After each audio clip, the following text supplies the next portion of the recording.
My name is Dr. Mitchell Culver, and I'm the founding manager of the Center for Student Analytics here at Utah State University. My experience as a senior data analyst here at Utah State has given me a take on analytics that may be a little bit different than what most people are used to hearing. And I want to take that approach to analytics and apply it to the world of data governance.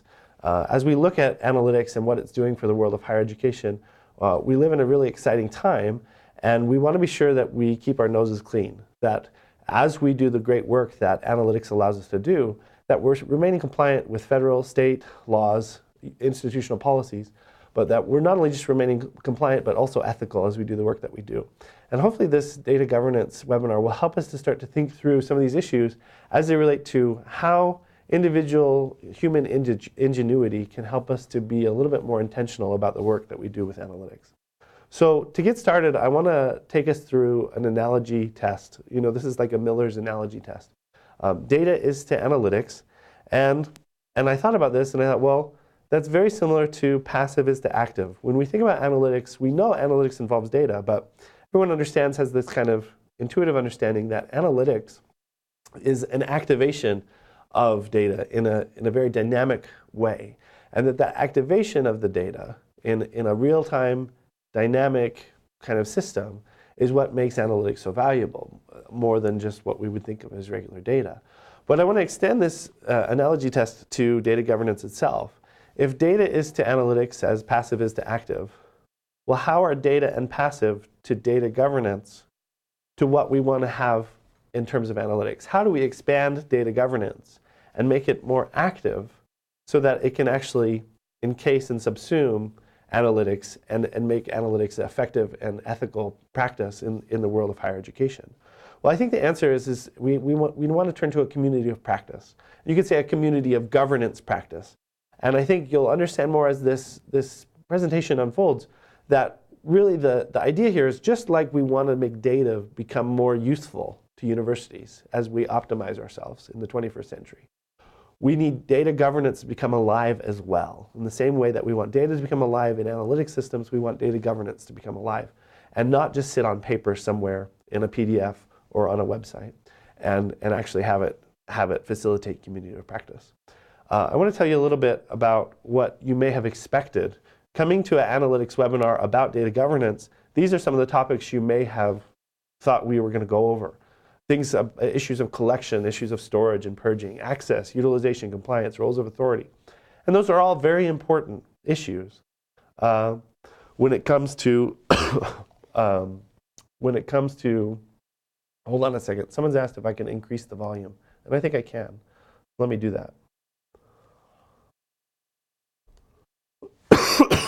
Okay, I increased it as much as I can, so hopefully your speakers will do the rest.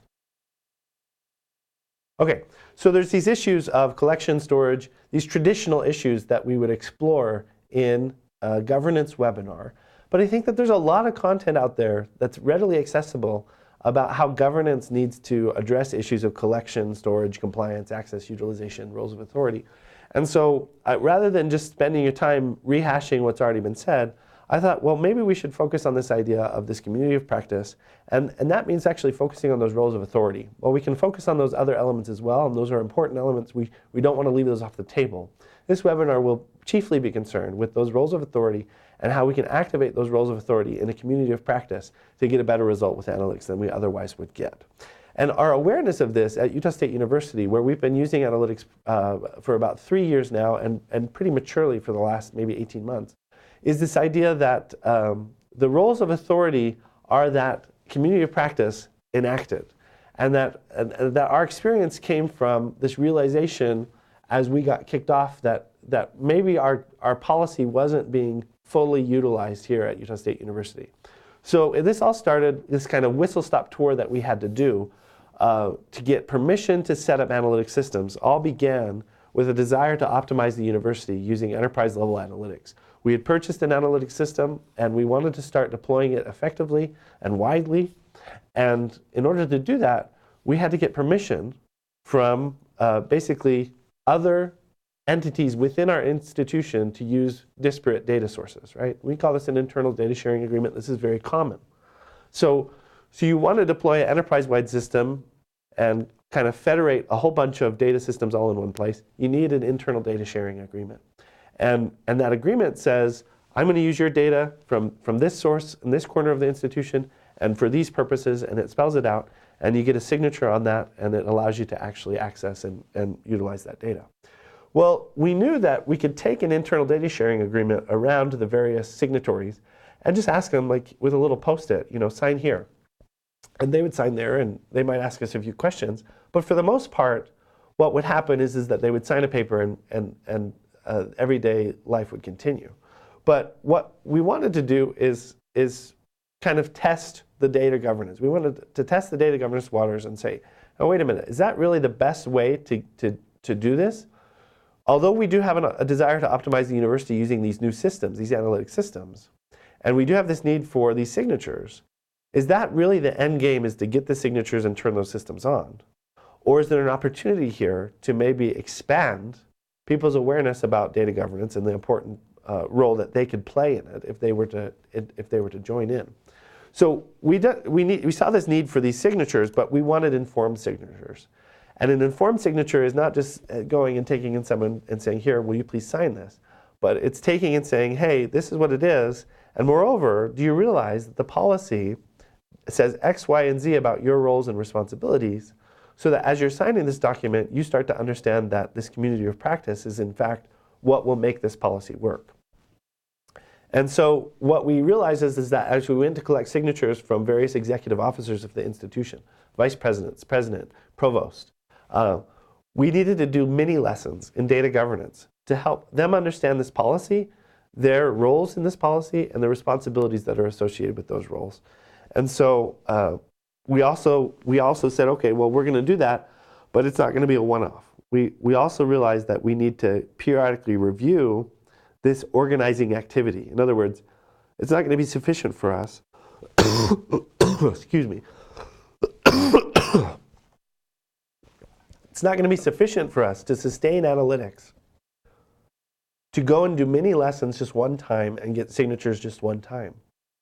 What we need to do in order to sustain analytics and really make this successful is to set up periodic review opportunities where these executive officers and other participants in analytic systems and in this internal data sharing agreement could be reminded of the importance of our collaboration, our active collaboration, not our passive collaboration on this project. And so we wanted to review this organizing that we were trying to do. And then that word organizing is a very particular word. It's not activity, right? It's this idea from Carl Weick in the 70s. He wrote this book, The Social Psychology of Organizing, and he basically said, everyone talks about organizations, but it's easy to talk about an organization and forget that organizations are, in fact, just people actively organizing themselves over an extended period of time. Policies, when you write them as if the organization is static, not dynamic and iterative, cannot address every contingency, particularly those that are most unexpected. And if you treat governance as policy, written in stone and never have to be looked at again, you have a very serious problem, because the organizational activities can quickly outpace. The organizational activities can quickly outpace the policy if that policy isn't being readily revisited and practiced as a living part of that community of practice, as an essential iterative element of that community of practice.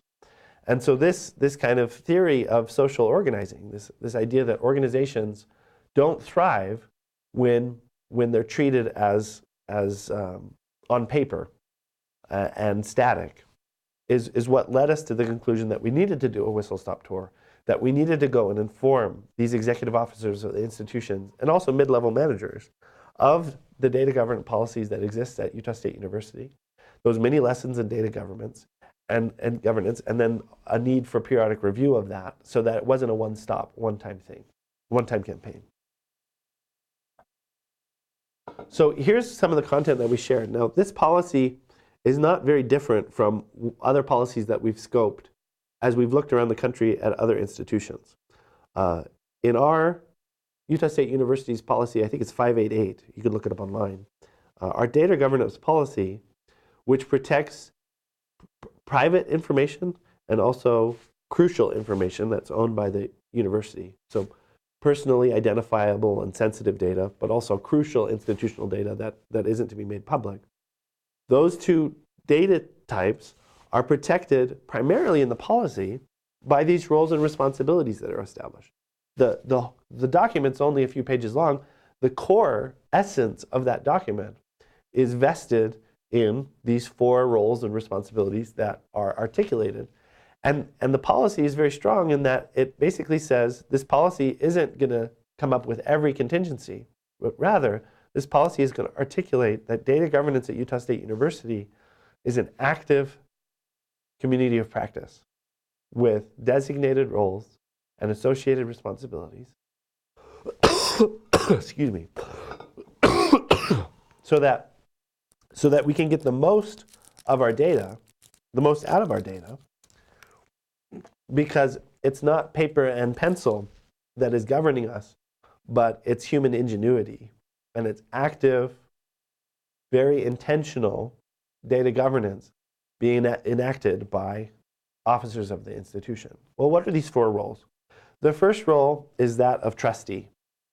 Trustee are executive officers who have top-level responsibility for databases used within the division.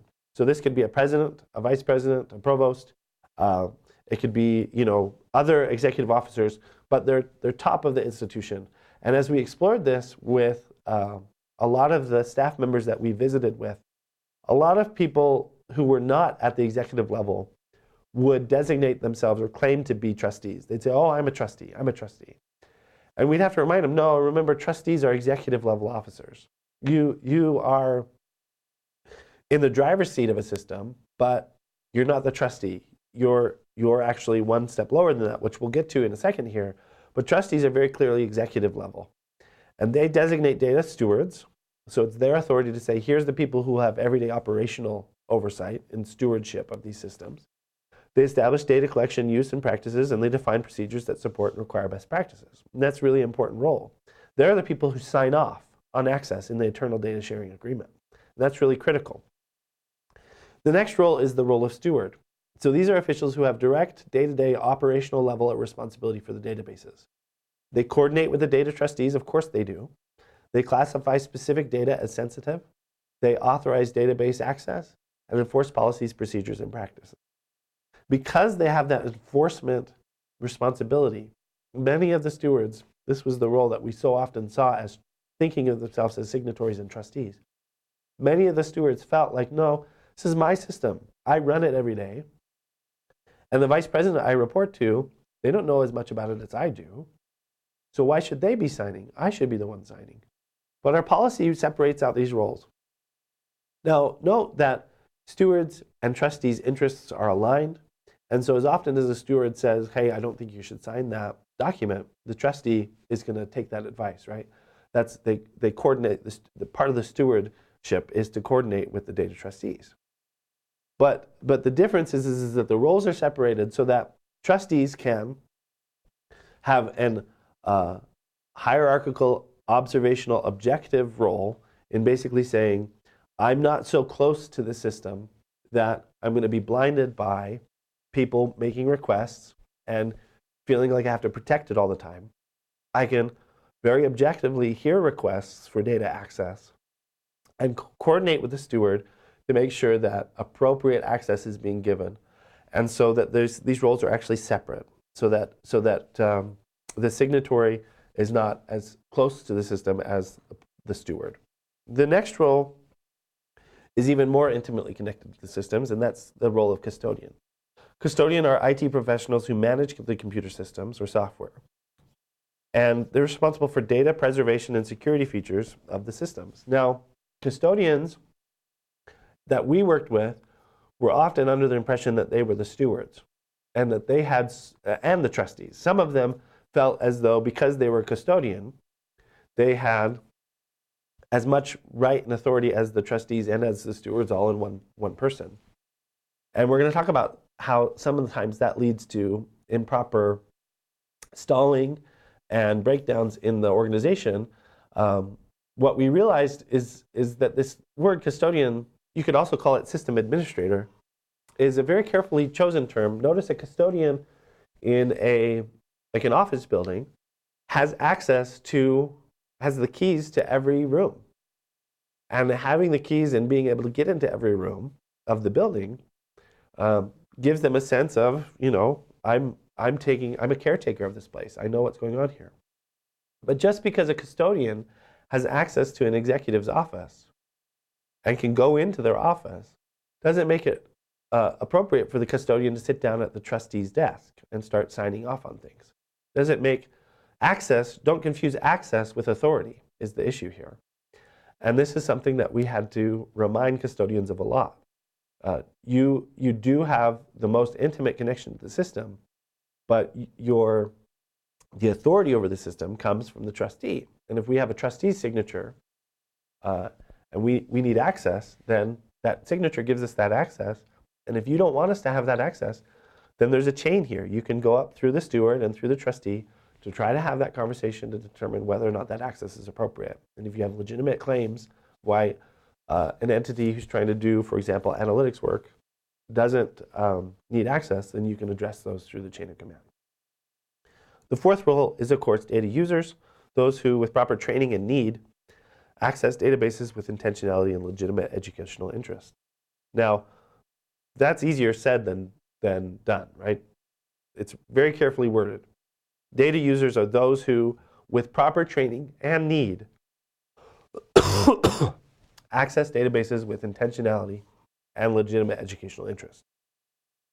The diagram here, this pyramid, it has a slice here that connects the data users to the stewards.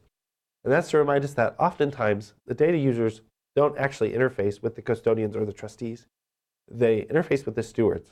And the stewards are kind of the front-facing mid-level managers who have day-to-day operational oversight over the systems and who data requests are often funneled through, right? A data user would show up and say, hey, dear steward, I'd like to use your data in that system for these very intentional purposes.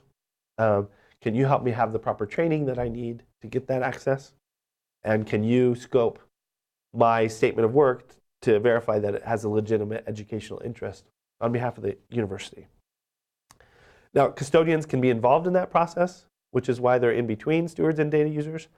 But data users should always have access to go right to the stewards because that relationship tends to be a little bit more collegial, and also stewards are designed to be a front-facing entity, day-to-day access point for data systems.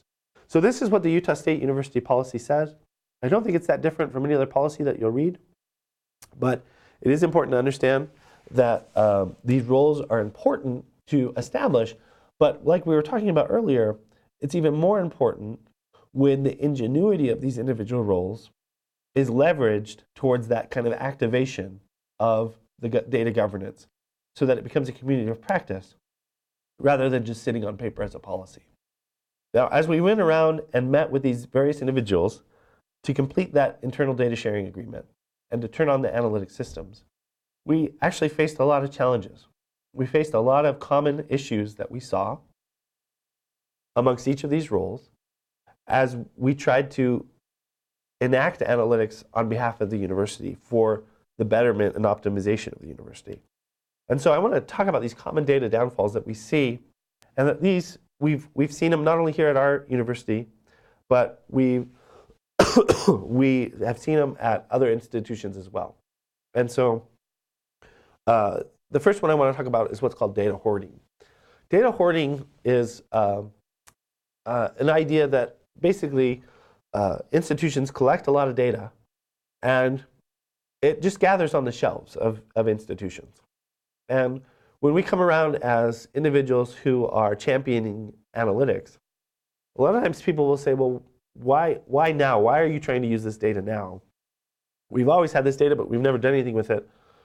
Surely doing something with it is risky. You're going to go and explore student records, or you're going to dive deep into personal, intimate things about students' lives. And the answer is what the response is kind of this idea of, shouldn't we just collect, people have said, shouldn't we just collect data to have it? It's kind of the conversations, how they play out. And what we try to remind people is no, analytics, we live in an era now where analytics makes data so useful that there's actually an ethical problem of collecting data but then not using it to optimize the institution.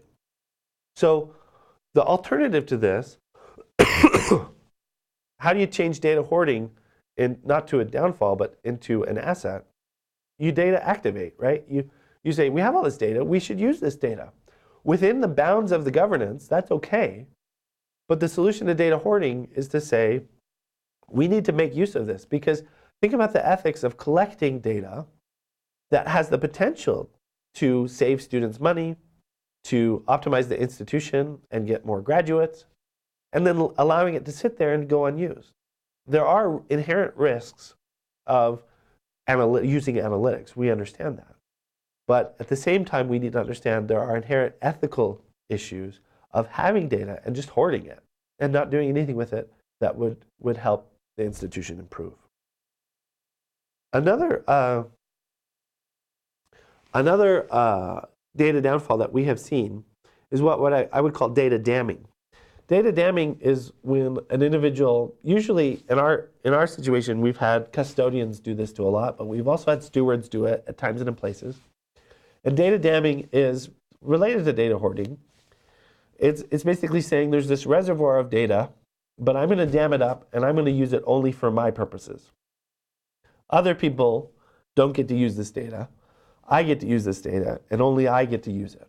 And for the purposes that I think are great. And if you have purposes for this data, well, you're not the custodian over the system, so I don't have to talk to you. I don't have to give you access. So I'm going to dam up this data just for my own personal reservoir and use. But you over there, we don't play for the same team. And I'm not going to allow you to use this data. Well, of course, that's just silly. We do play for the same team. And if there's a legitimate educational interest in the data, and you can verify that through a trustee and through a steward, then there's no reason to data dam. Instead, you should be happily what we would call data democratization, right?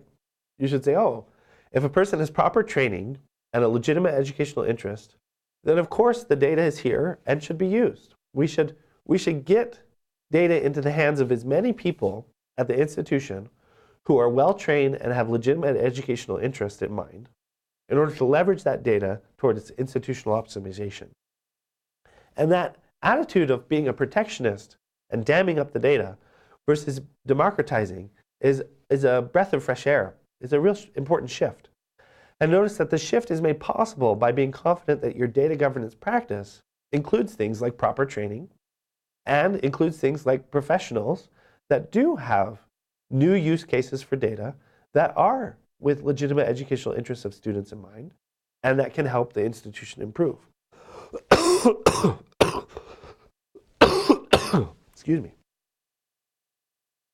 And so we don't need a data dam. Instead, we should data democratize as often as we can. The third common data downfall that I have seen is what's called data voyeurism. Data voyeurism is after the data has been released to some kind of end user where they have a specific use case in mind.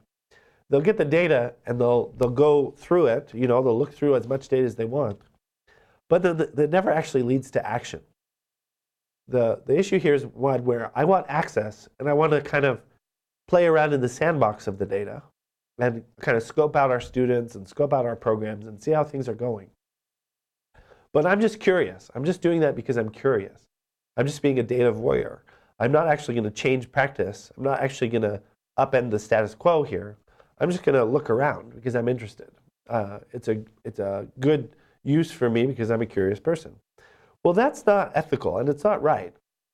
When you gain access to data through analytic systems and you've articulated use cases that have end goals in mind, it's really very critical that once those systems are turned on, those visualizations are turned on, you need to actually get going. And so we could call this like data heroism, right? So rather than having data voyeurism, you want to have data heroism. And data heroism is when people have access to data and they're looking for really potent ways to leverage their human ingenuity to make that data pay off for the institution, pay off for the students, pay off for faculty, for staff, for administrators as we make decisions.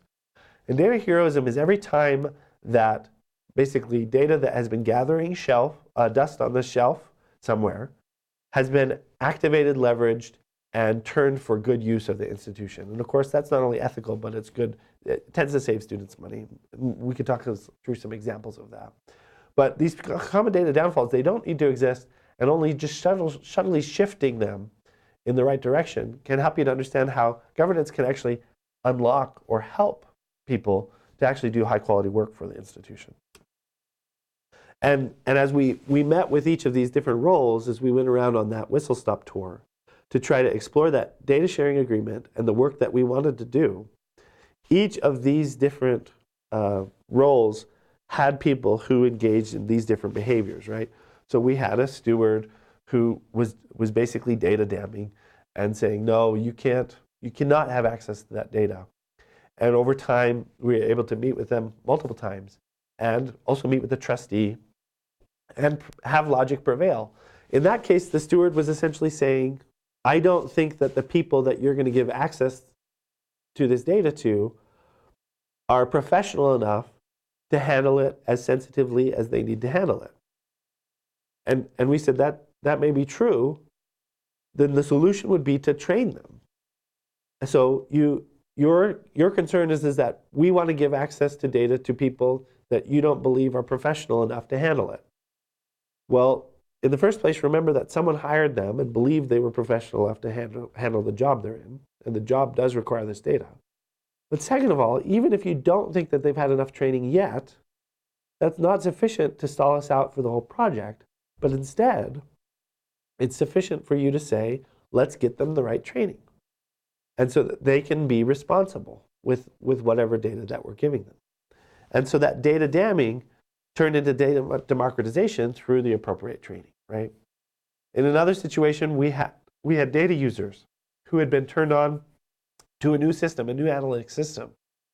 And when we came, 3 months after the fact, and asked them, how are you using this data? They basically said, well, it's really fun to go in there and look at students' records and just confirm all the biases that we have about students. And we said, no, wait a minute.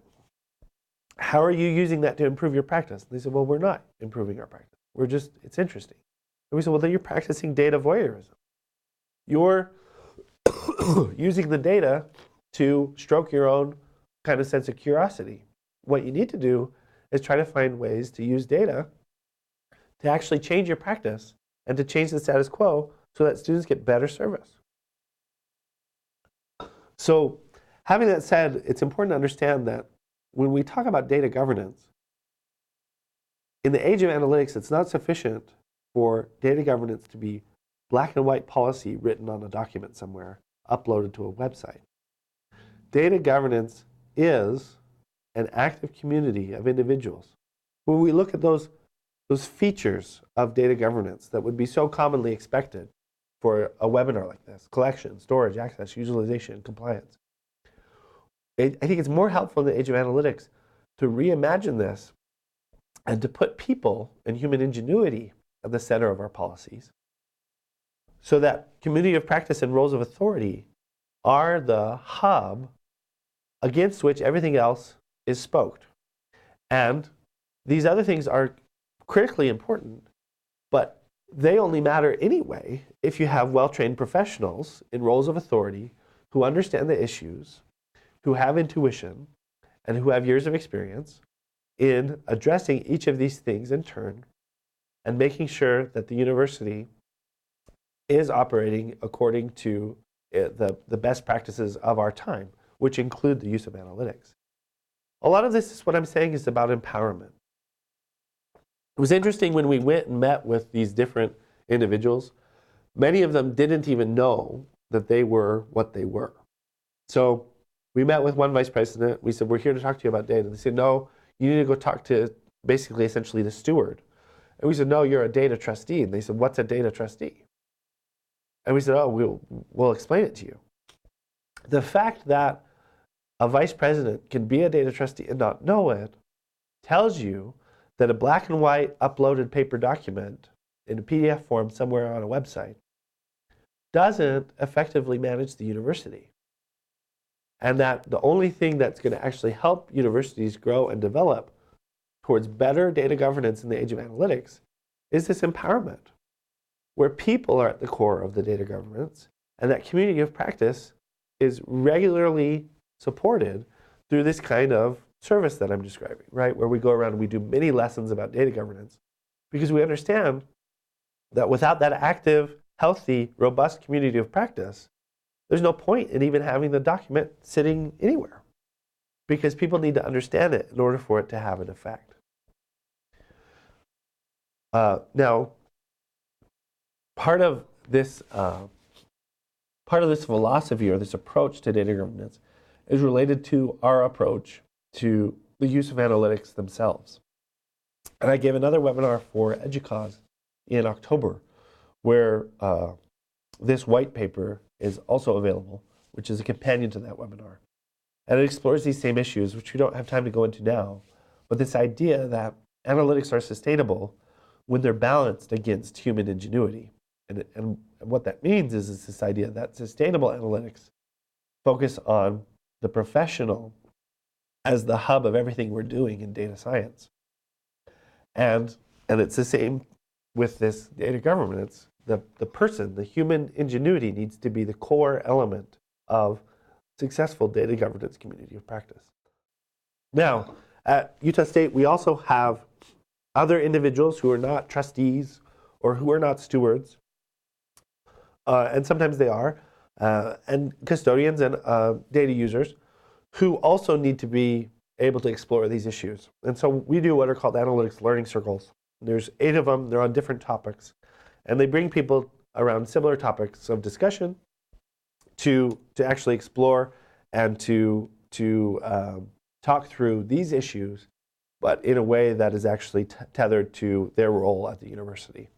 And this is just one of the ways that we are making analytics sustainable, through putting people at the center of the analytics initiative rather than the data science.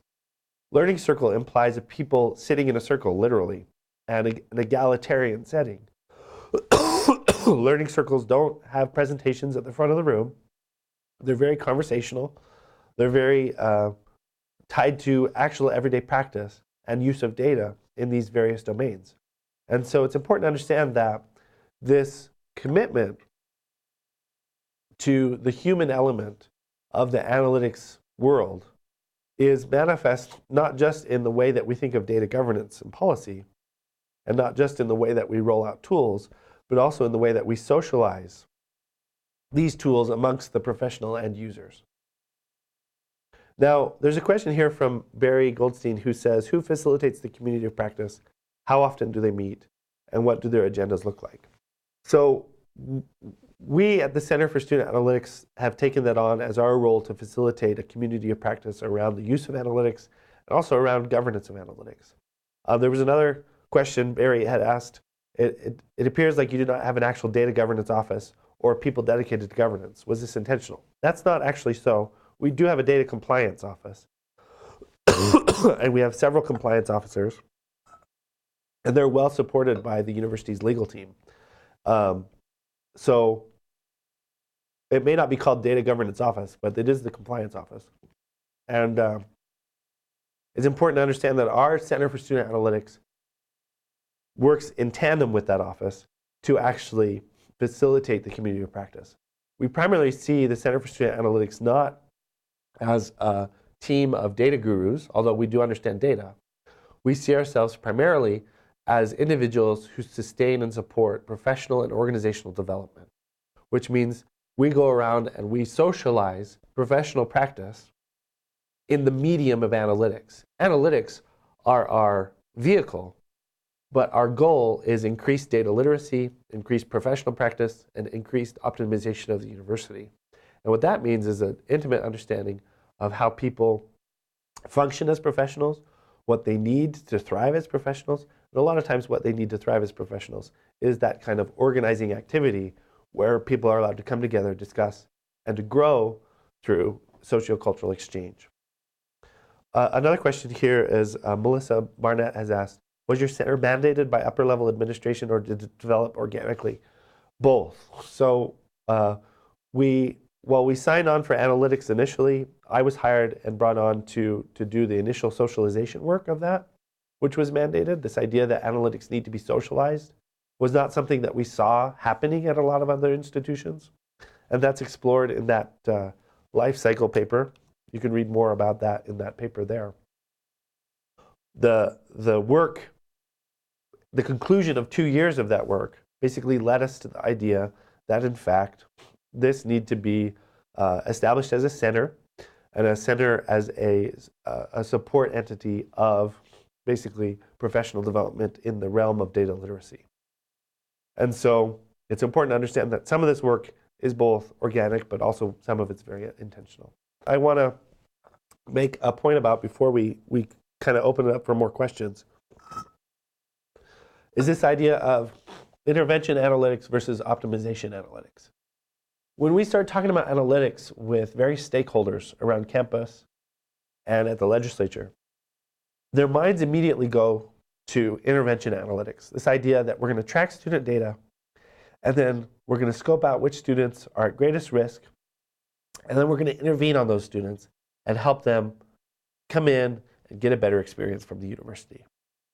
A lot of people have qualms about that because they think about it in terms of like George Orwell's 1984, this idea of consuming large amounts of personal data and then building models that may or may, predictive models that may or may not be accurate, and then pigeonholing students, right, into different buckets or signals or categories that help us to know who needs help and when they need help and whether or not they're likely to pass this class, et cetera, and so forth.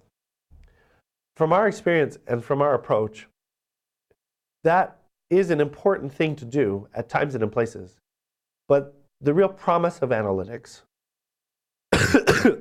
is not in our ability to use them to intervene on students, but instead, the real promise of analytics is in their ability to give us optimization opportunities. I've always said that I don't care about student data for what it tells me about the student. I care about student data for what it tells me about how we are doing as a university, so that we can make the university a better place for the students that we serve. And this is an important mental framework to maintain as we went and had these conversations with different data trustees who had real concerns. Like, why do you want this data? How are you going to use it to help students? How are you going to use it to intervene on students? And we had to constantly remind, we're not so bent on intervening on students as we are as intervening on the university, that this data is not going to unlock as many moments to intervene on students as it will unlock moments to look at how we've done and how we might be able to do a better job. And so this is an important element of big data that needs, I think, to be championed, because it can be so easily confused in a data governance conversation that your intent is to go and spy on students and then to reach out to them. There is a category of experiences that involves that, but I wouldn't say that they are the most promising use cases for institutional analytics. The most promising use cases, in my experience, are these opportunities to look at the university and to make it a better place. And this actually relates to a question asked by Richard Seidner. He says, do you think that today's student is fully expecting that their institution will collect and use as much information about them as they can? And I think that this goes right back to the slide. I think that students actually are very comfortable with the idea that if an institution is using interaction data or transactional data, which is what we primarily use, in other words, we say, okay, this student came to this class and they logged in this many times and they got this grade and et cetera.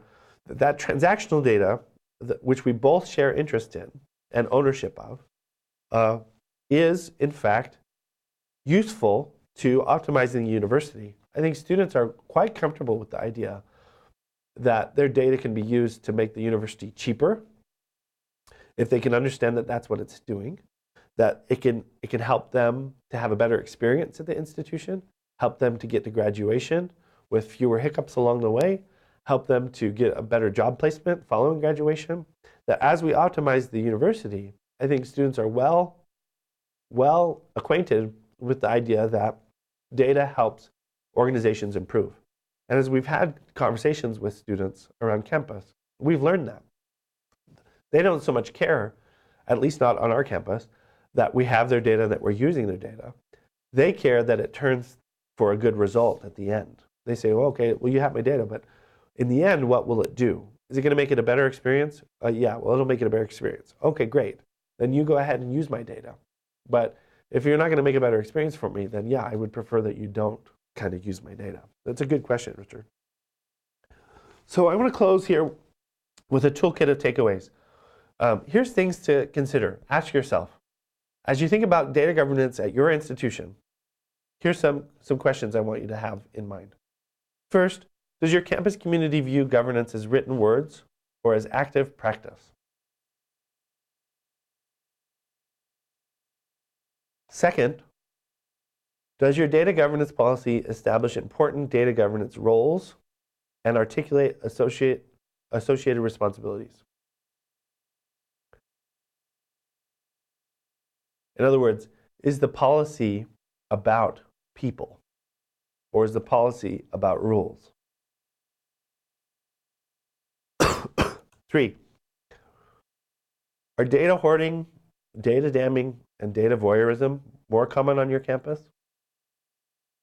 How about these alternatives? Data activation, data democratization, and data heroism. 4, is human ingenuity at the core of your data governance policy and practice? And 5, do professionals who fulfill the various roles in the policy know their role? A lot of policies in the United States do have these roles, not all of them. But as we found out, many of the people in these various roles didn't even know that that was their role. Furthermore, do they understand their responsibilities? And are they active in a community of practice? Are they being supported in an active community of practice? And these are key things to understand, questions to ask and answer. I want to bring us back to this idea that if data is a passive form of analytics and analytics is an active form of data, then our data governance practice in the 21st century needs to be just as active as our use of the data. And that means a community of governance practice. We cannot afford to allow our policies to sit derelict on some web page and not be fully leveraged towards protecting student data, student rights, and turning the data towards privileges and benefits for the institution that ultimately lead back to student well-being. And I really appreciate the opportunity to share that message with you. And I want to open it up for Q&A. Before I do that, I want to remind you of subsequent webinars that will occur. If you haven't signed up for these, you can always RSVP at this short link. Webinar 2 will be in February, the strengths and limitations of predictive analytics, where we look at core principles of how predictive modeling is a very different beast than descriptive statistics. And then in March, we'll look at augmented intelligence and the ethics of care, where we actually consider if you have a predictive model and you're going to reach out to students, how do you do that in an effective way without compromising student well-being, which is a very serious and known risk. Okay, it looks like we just have one question, and then we'll close out the presentation.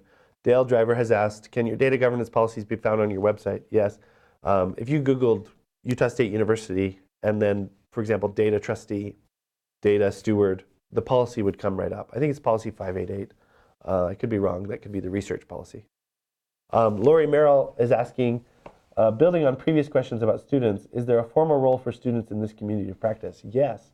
So we involve our student body officers of our Utah State University Student Association as voices of students in these issues. At least that's the stage in we're now. We have looked to examples at other institutions where students are a lot more involved and where there is actually a lot more mature campaign to raise student awareness about the use of their data for institutional operational purposes. An example that I can think of that we really are fond of is the Open University, which is headquartered in Milton Keynes, UK.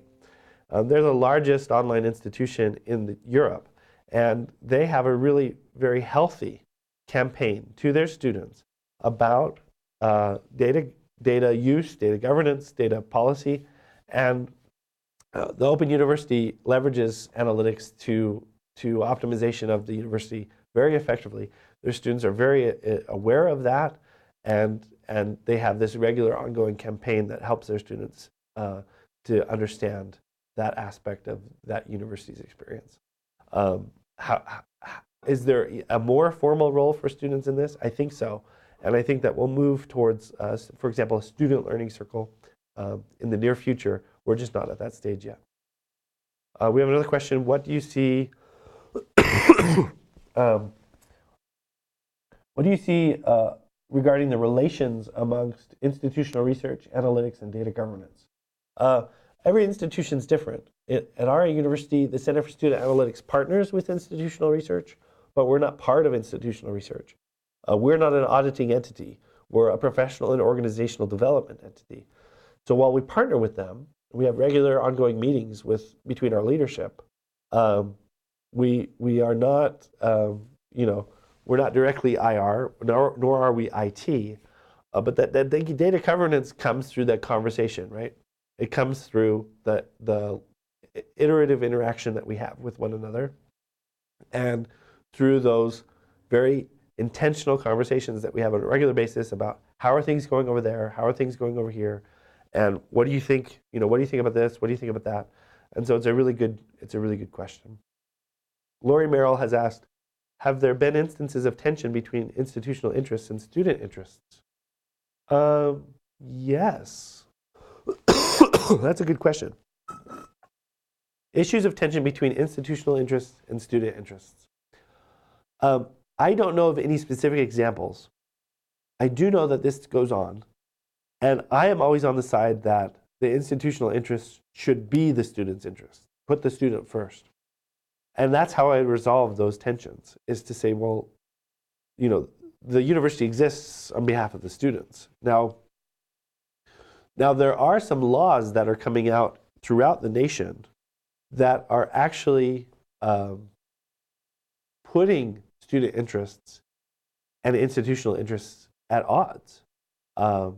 And those laws are laws that, for example, one example is some workforce development initiatives so heavily favor the job placement and market views of higher education that students are actually put at risk if it's seen as though a degree is just something you go through and check boxes and you're not actually growing. Moreover, if we focus so much on occupational placement that we don't cultivate humanity in our students, then there's a definite tension between whether or not the university exists to serve the market and the economies, or whether or not universities exist to serve society in all domains, not just the economic domain, but in the civic domain and the public domain, and so on and so forth. And so I think there are instances of tension between institutional and interest and student interest, but those can be resolved by simply asking the question, what is best for the student? And kind of implied there is what is best for society. And I think one example that you may have is when we overly focus on the market, we undermine other elements of society that are as equally important or more important than the market. Another question, who does our unit report to? So we report to a vice president who used to be the vice president over what was called academic and instructional services, which is a service entity on our campus. It's a little bit different kind of unit. We do media production for faculty members. We do Canvas technical support for faculty members. We handle teaching and learning opportunities for faculty development, instructional development, and we do different service-oriented things. So basically, we would be considered kind of like a internal consulting arm of the institution, where we go to other corners of the institution and facilitate professional practice and well-being. So it's kind of a different unit. And then recently, that vice president was transformed to not only to contain this kind of service, professional organizational development role, but also to have a lot of what most people would think of student affairs, enrollment management, retention, orientation. So kind of a vice president of student affairs / internal consulting. Do you work with employee and faculty data? At this time, we do not. We exclusively work with student data as a lens through which to optimize the institution. Okay, I think that's all the questions we have. Thanks so much for attending. A final reminder that there are all those other webinars coming up, which will link to the same content. Feel free to reach out to me as you see fit, and have a happy Wednesday.